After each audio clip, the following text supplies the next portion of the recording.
Class 8th student, it's a part 7. Here we are revise the chapter 2, exercise H, question number 4. Write a short note on agriculture use of microorganisms, means how the microorganism used in the agriculture. As we know about the Rhizobium bacteria, it found in the roots of the leguminous plant. It convert the atmosphere nitrogen into the inorganic form of nitrogen that could be easy for the plants to absorb it.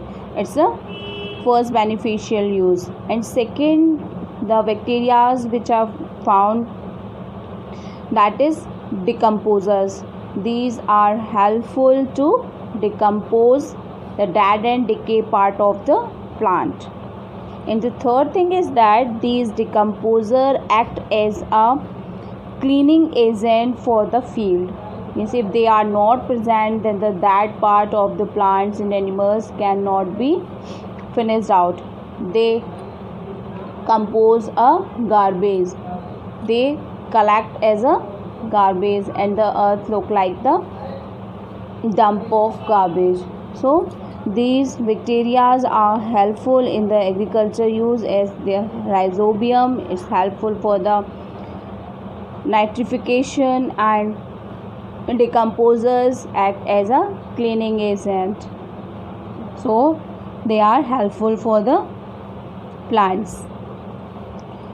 The next question is that how do these methods help to preserve food? There are some methods you have to tell how they are used to preserving the food. We know this thing that there is some methods by which we can preserve our food for a long time, that could be used them and they are not spoiled. So here first one is a heating. By heating, the most of the harmful bacteria are killed.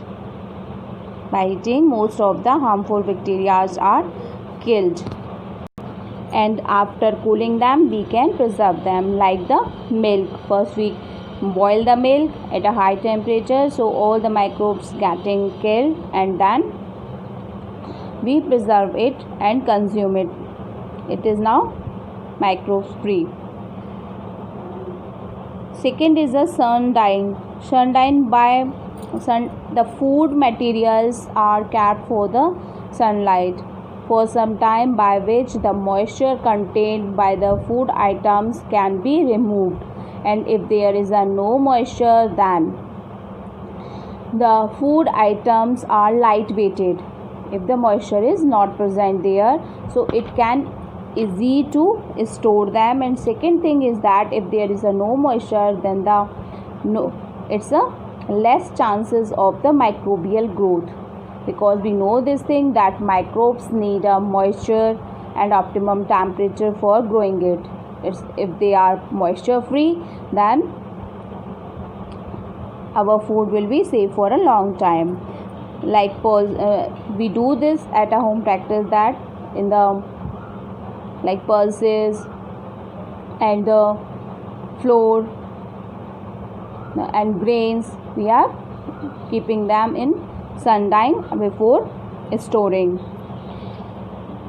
Next is a canning.